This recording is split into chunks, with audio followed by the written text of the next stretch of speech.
Welcome back to the channel. Today, we're doing another tour of downtown Charleston, but this time, we're going to take a carriage tour. Yeah, we did one like this in New Orleans, and we're excited to try it again in Charleston. And if you guys like this kind of content, make sure you hit that follow button. Come get lost with us.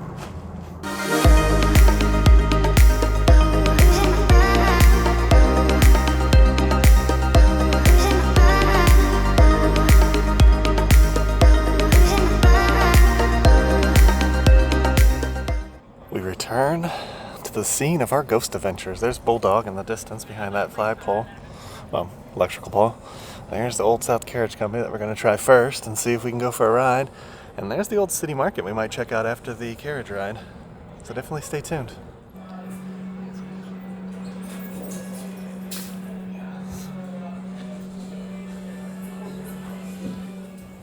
Here's Jordan, who'll be taking us around.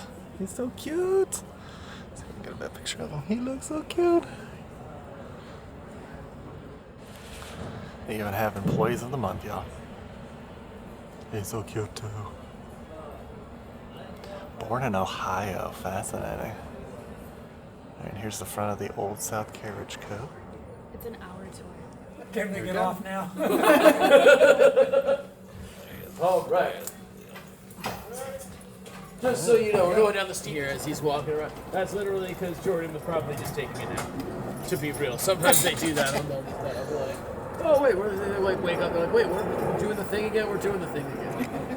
So he'll get where I'm gonna go. That is a 1960s bingo machine. Depending on what ball we draw, that's where we head in the historic district. How we doing? So it's Old South. I'm still Terry. Jordan, why don't you pull up slightly so we can see each other? Good, yeah. Ooh. I've got carriage number 340. I got 13 behind me.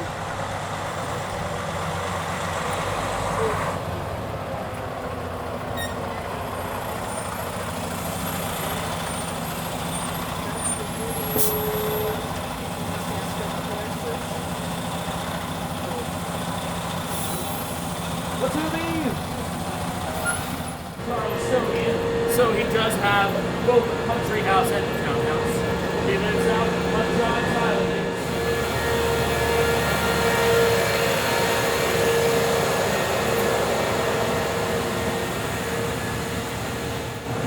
So There's the ghost bar from our ghost tour. In that truck, I was like, "This is Jordan." I heard this. I was like, "Oh, I know what this is.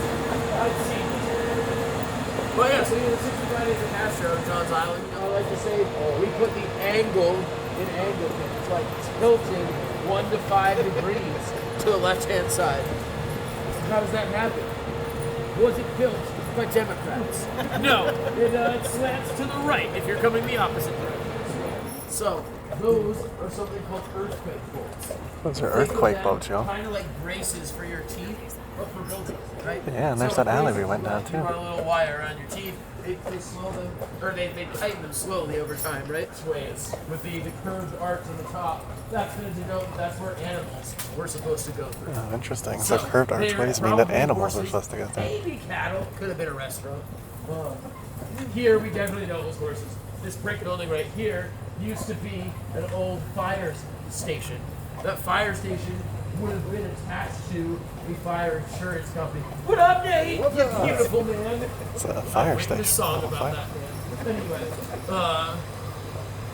the fire insurance companies started building their own fire stations because we didn't have a municipal fire department until the late 1800s.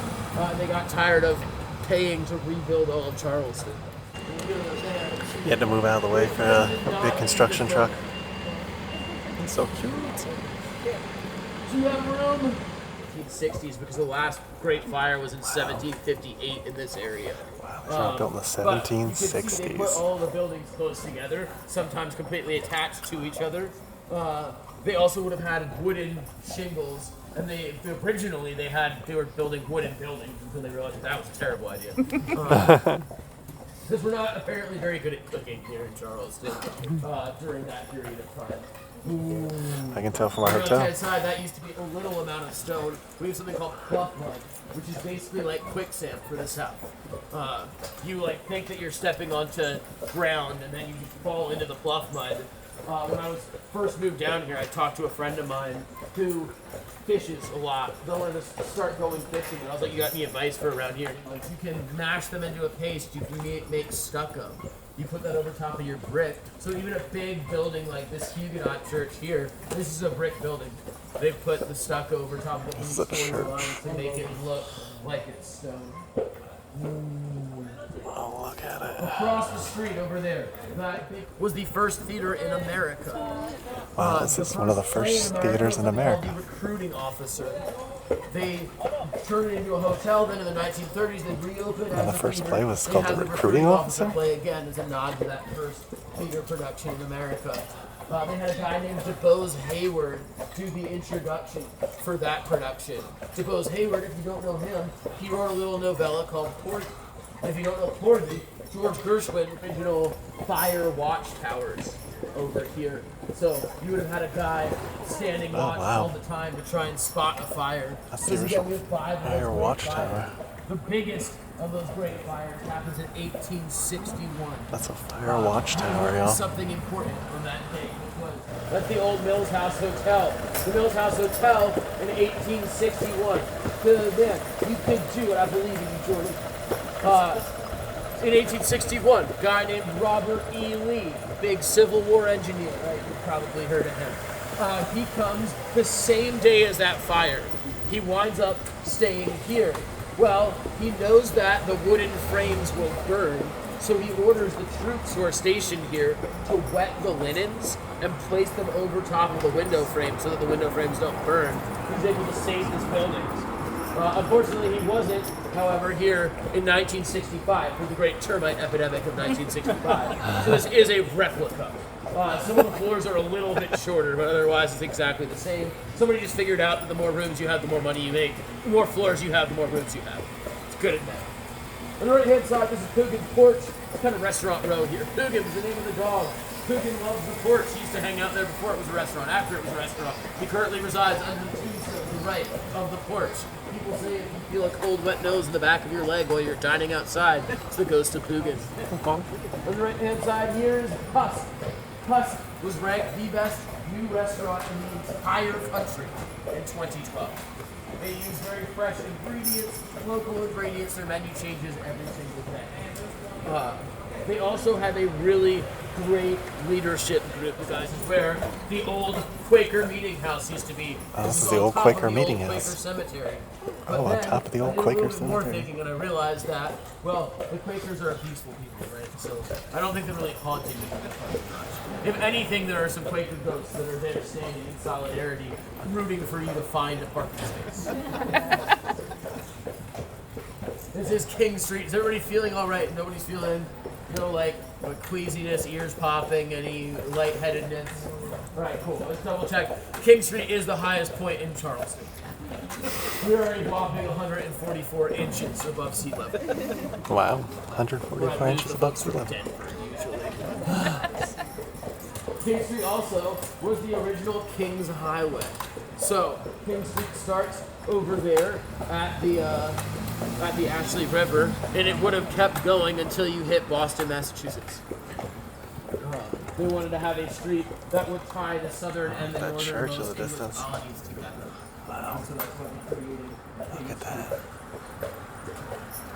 Oh, check out the On the sign. left-hand side, Berlin's been there since 1883. So in the early 1880s, a guy named Berlinski, a Polish immigrant, came and he made clothes. He would sell them out of a street cart. He winds up buying this corner store, and they're on I think it's the 5th or 6th generation of that family that's selling the men's and ladies' clothes there. Then you have louvered shutters up top. So, why would this be a thing? Anybody have a guess? Well, it has to do with the smell of the street, folks. This was the main transportation. Oh, was interesting. Jordan up front here for, So the flower box at the bottom were to keep the horse smell out. Right? These guys up front is in charge, is the King of England. His father, Charles I, has been beheaded. Charles II goes into exile in Scotland for 18 years. Ooh. He has some friends. They help him take back the throne of England. Why? We never turned there, my friend. We're gonna pull over. We're gonna let some cars go by, sir. I try to let cars go by as much as possible because I have been caught behind a carriage. I understand what it's like. The throne of England. He's got 8 friends who helped him take back the throne. How are you going to thank the people that give you the crown of the most powerful country in the world? You're going to do what kings do, right? You're going to give them a whole bunch of land that's not yours. You're going to tell them to profit off of it. So he creates Carolina. Carolina extends from the southern tip of Virginia to the northern tip of Florida. It keeps going until you hit water on the left-hand side. That's right, if you're playing along on a map, Los Angeles, part of Carolina, let those folks know where they are. We get here, and it's not this pleasant place that we see around us. It's not like a bastion of the South. What it is swampland, right? You got these little dinosaurs called alligators that are trying to eat you. The Spanish are here. They're a problem for us because the Spanish thought that this was their land. They had a failed plantation colony here called San Jorge, where they were hoping that they were going to be able to farm sugarcane. But sugarcane doesn't grow here. We don't have the right climate for it. But that doesn't mean that they don't think that this is their land. They want to kill us when we get here. We're at war with the French off and on during this period. A couple different wars of secession, first in Austria, then in Spain. Kings die with no proper heir. The English want a Protestant. The French want a Catholic. Either way, we all want to kill each other. So they're trying to kill us when we get here. The Native Americans don't want to kill us. It was exciting. They liked us. They help us figure out where we should settle. They become our biggest trade partner until one day we decided to trade the Native Americans, and now they want to kill us.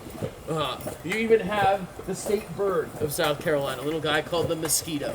He's giving people yellow fever, malaria.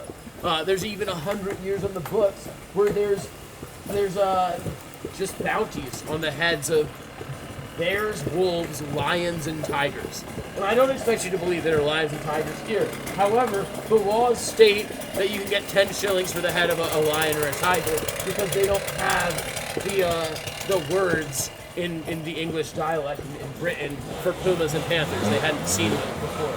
So they just called them lions and tigers. You can give them their head for 10 shillings, or you can give them an ear, which is what I would do. Because if a puma tried to attack me, and I took down a puma, I would want to keep the head. Anyway, I thought too much about this. So, what I'm trying to get at is it was really hard to get people to move here originally.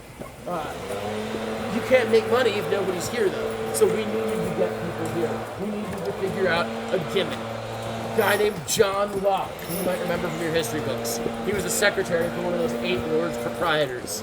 He comes up with this idea. He looks around himself in Europe. He says, you know what, there's a whole lot of religious persecution going on here in Europe. I bet that these folks who are getting murdered by their friends would rather go to Carolina and be murdered by people they don't know. And it works. People come in droves. You have French Huguenots in 1690. You have Scottish Presbyterians. We have the largest contingencies of Jews in the colony. This is the Miles Grugan house. A merchant. He never lives in this house. His sister-in-law would live in this house after he died at sea. In 1780, the British used this as their headquarters. Susan Mott, that house, a guy named O'Donnell builds it. He was an architect. He fell in love with a young lady. He gets engaged. He tells her that he is not going to marry her unless he builds a house half as beautiful as she is. Ooh. Well, he builds that house, but it takes him 13 years to build that house. It takes her less than 13 years to find a different husband. Oh, they're turning. We don't have to get over. Good man, Jordan. Which is great, because Macy said she loves these houses. Jordan didn't get to be Check that 2,300 out. pounds without liking to eat things. So, I have to watch out. Whoa, buddy. What's going on, buddy? Why are you all of a sudden working? young Navy man who was staying in the Sumter Hotel. He was romancing a Norwegian supermodel named Inga Binga. Inga Binga, well, he had been rubbing elbows Sumter in Hotel? World War II with a certain dictator in Germany. So, J. Edgar Hoover is unhappy about this. He's worried that they're going to exchange state secrets. He bugs their room. Ooh. We find out that when you have the most beautiful girl from Norway next to the most beautiful spot in Charleston, they do not exchange state secrets. But we know this because that record gets released after that man becomes assassinated in the 1960s. That was John F. Kennedy. This is the Ashley River. That's Fort Sumter up there. We have James Island here. We've got West Ashley over there. See Fort Sumter in the distance. Kind of doorway to the Atlantic. It's the guard. It's like the guard of the fort out on James Island. They fire over cannon. at Fort Sumter. They're not trying to kill anybody. They're just trying to set off a bunch of artillery near Fort Sumter to give them the idea that they should leave. That's because Beauregard, who's in charge of the Confederate troops, with 100 men, he takes 7 different ships hostage over a 6-day period. He is holding us hostage because he had had too much fun at port. And he got one of those, we'll call it a social disease. And everybody knows that the only way to get rid of that is to rub yourself with mercury and hang out by a fire. So he wants 400 pounds of mercury. Side note, we kept using mercury tablets until 1930 when they found penicillin. So just be happy for science. Anyway, after 6 days, he gets his 400 pounds of mercury. He gives back the 7 ships he'd held hostage. He'd also held hostage a prominent Charlestonian family, the Rags, Samuel and his son. But he takes everything off of the ships. He also takes everything off of the Rags. He sends them back buck naked. This is not appreciated because we're a polite, formal society. We'd actually been kind of a safe haven for pirates up until this point because they had Spanish gold. They liked booze and they liked women, and we had a lot of booze and a lot of women, and we didn't like the Spanish. They were good for our economy. But after Blackbeard does this, well, we decided maybe these pirates weren't the most trustworthy people after all.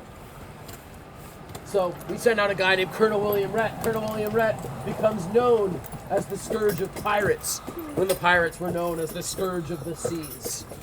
He would capture Blackbeard's second in command and hang him and 30 other pirates right here at White Point Gardens.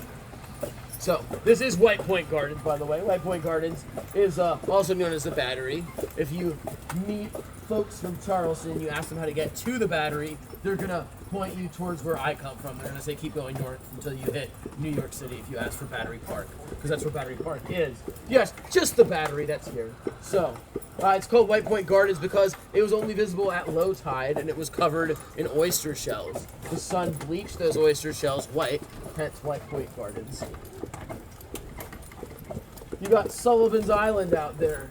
So, Sullivan's Island in 1776 is where the British attacked us, trying to take over Charleston.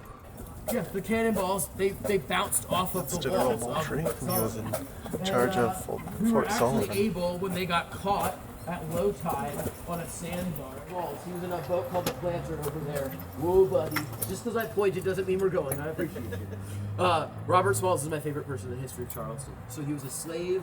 He gets raised in Beaufort. When he turns 12, he gets sent to Charleston because he's got skills. They figure they can profit more off him here. Well, the Civil War breaks loose. He gets conscripted onto a boat called the Planter, along with 12 other black men. The guy in charge of the Planter, well, he wears an ostentatious hat.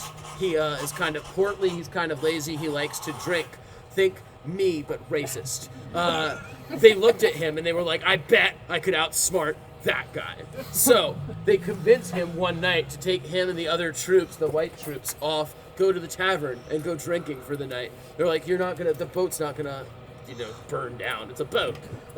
So while they're out, the 12 black men get their families onto the boat. The boat had also just been outfitted with a whole bunch of cannons and artillery that were meant to be sent over to Fort Moultrie over on Sullivan's Island. They deliver this boat They go right past Fort Sumter because they know the whistle codes. They deliver it right to the Union blockade. The Union was like, thank you so much. They actually give Robert Smalls captaincy over the planter for the rest of the Civil War. They also gave him a reward which he would use to buy the plantation that he grew up on. And then he becomes a 5-time member of Congress from South Carolina after the war. And dying check out when that it's house. sunny out, but 6 hours after it rains, it becomes plump and green. On the right-hand side there, that is the Villa Margarita. Villa Margarita is where Villa the entire Margarita. cast of Gone with the Wind stayed during their second world debut of that movie. This house right here is Colonel William Washington's house. Colonel William Washington led the cavalry charge William at Washington. Cowpens. It's the only time that the British Army fled a fight. They just like turned and ran. He was also George Washington's cousin. On the left-hand side there is the bandstand, the George Walton Williams bandstand. It's where everybody gets married now. It's about $1,000 for 30 minutes on the bandstand to get married. Wow. Definitely recommend hanging out, taking a look. There's 13 different historic markers all around the battery. There's also 150 bottlenose dolphins that swim around in the harbor, so you can catch them some of the time. This house on the right-hand side was owned by Martha Williams, excuse me.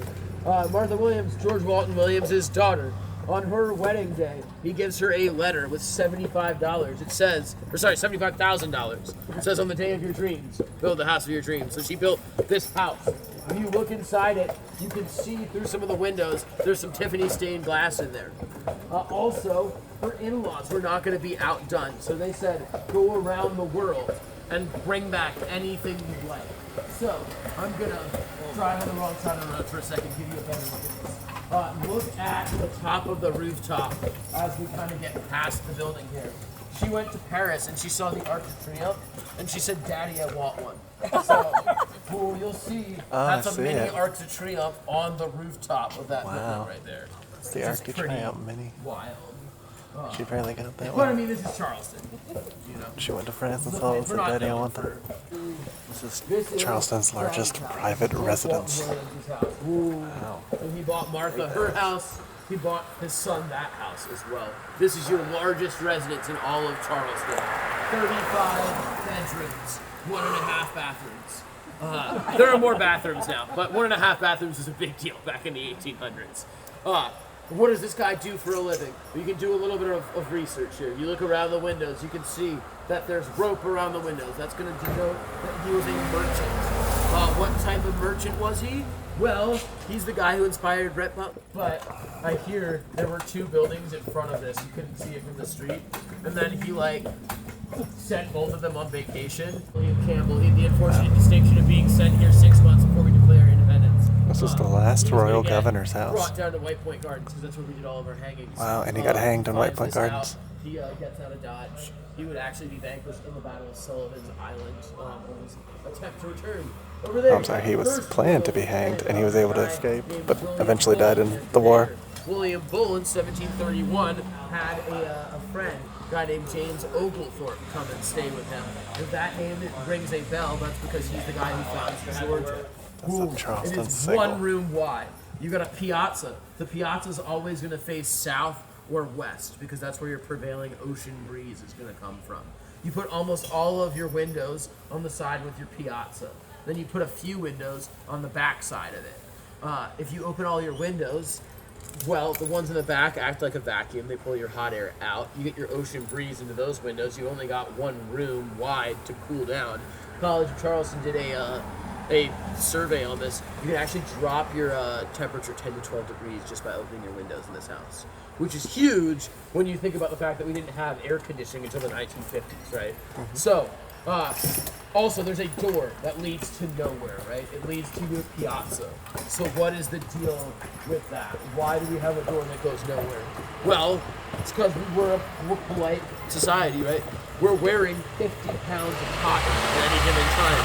Women are wearing corsets underneath 50 pounds of cotton. The last thing you want when you get home is to wear all this cotton. You want to drop down to your skivvies. You want to hang out the coolest part of your house. That's going to be your piazza. you're going to be women, you're in a sundress. Men, we're in shorts and a short sleeve shirt. There are ankles flying everywhere. You have to be able to signal to people not to look. That's what that door is for. If you shut that door, it's a sign. It says, when you're going down the street, do not look on my piazza. We are indecent. If it's open, it means you can come over, talk about the Joneses down the street, gossip about what Phyllis is going to make. On your left-hand side here, this is the Nathaniel Russell House. Nathaniel Russell House is a tourable museum house. I recommend this tour because, well, this house was an $80,000 house at the time that houses cost $200 to $400 to build. There's a 3-story staircase. This is your big draw. It goes all the way from the bottom to the top. It's a spiral staircase. It has absolutely no supports. It also has no fasteners. No nails, screws, any of that. It's got mortise and tenon, most likely. That basically you put wooden pegs into like-size holes. We're not sure how it was built. The Mythbusters tried to come and figure it out, and they couldn't figure it out. They said that they were going to need to start taking it apart and putting it back together again, and we told them that they could kindly leave Charleston. Here had a young Heath Ledger. That's one of the houses from the Patriot movie. Chevy truck is.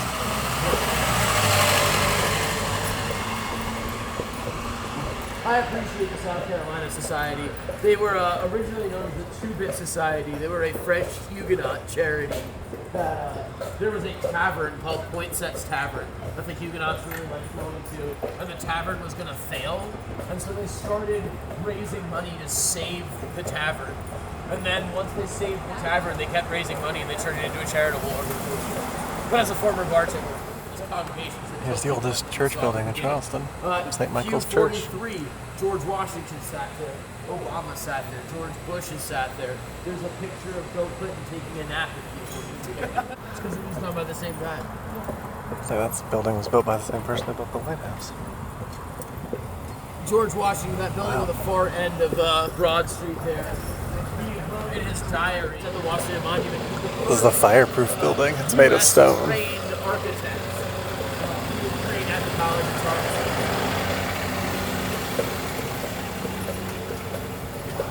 On the right-hand side here, there's a whole street made out of stones, making me look like a liar when I'm saying there's no stones. Right? Yep.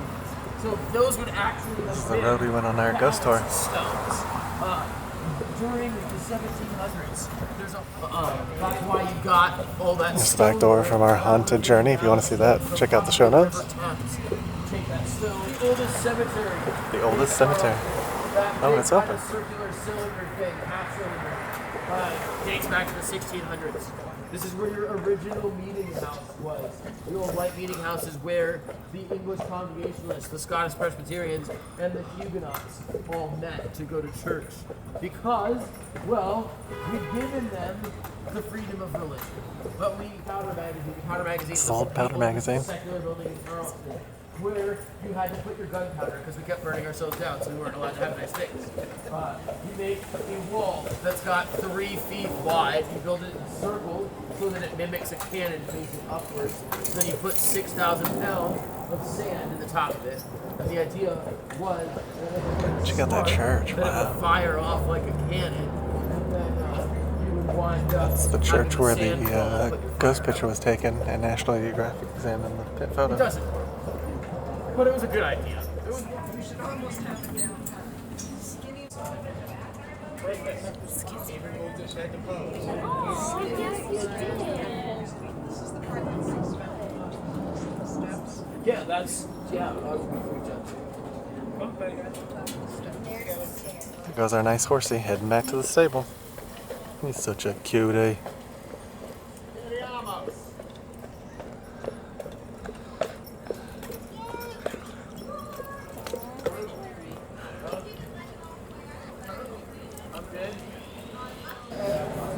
We are wandering through the market. It's a serving board, or they are all actually part of the cutting board as well.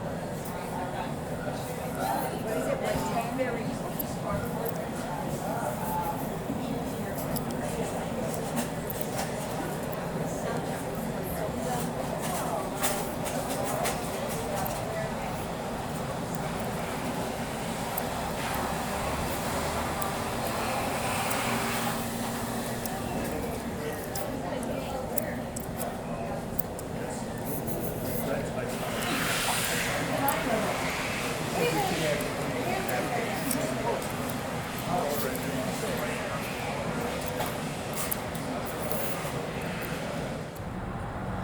Charleston City Market.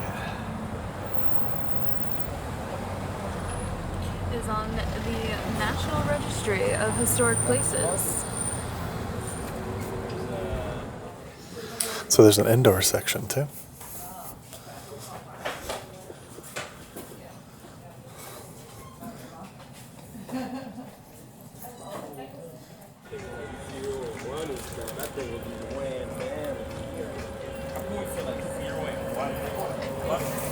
All right, we just got off our carriage tour. That was actually probably one of the best tours we've taken in Charleston. It was honestly so relaxing. It's a beautiful day outside, a little bit chilly, but that's not anybody else's fault. And honestly, it was a lot of fun. We learned a lot. It was nice and relaxing and chill. It was cool. Yeah, I definitely recommend. I like the chill nature of it, the informative nature of it. It was really well done. Our carriage guide? Carriage tour guy? Yeah, he was good. Either way, I don't know what his technical title is. Really good and a really fun experience. So definitely would recommend. It wasn't too cramped either. So even if there's 4 people in a row, it's not too bad. Even though they were nice enough to put us in our own row, which was really nice because you normally have to pay an extra $25 a seat to take up the whole row. So that was really fun. And again, really informative. I mean, he went over basically everything. We went on the haunted tour and we actually spent some time looking at stuff and things like that. So that was a cool revisit to kind of see, like, we went past the alleyway where they had the duel. We went past several of the cemeteries. Yeah. A lot of the old houses. And then we went to a place we haven't been yet, this Battery. We've never been down there. So that was really cool seeing that. I love looking at all the old houses, and that's probably one of my favorite things to do, is to look at all of the old architecture. I think it's just so gorgeous and pretty. Yeah. I agree, and I think too they have a haunted tour that we might consider coming back to next time, which they only do at night in case you're interested in the haunted tour. But again, really worth it, and definitely something you should check out if you're in Charleston. It'll give you a good lay of the land for your first kind of experience here too. Now the tour is an hour long, so just make sure you have enough time set aside for that. And we went with Old South Carriage Company, and it's about $50 a person if you don't want to take up the whole row. So if you like this video, make sure to hit that like button. Make sure you hit that subscribe button. And ring that notification bell so you get notified when we do at least 3 videos a week. And we'll come and get you guys for the next one. Ain't that the truth, baby Ruth? Bye. Bye, everybody.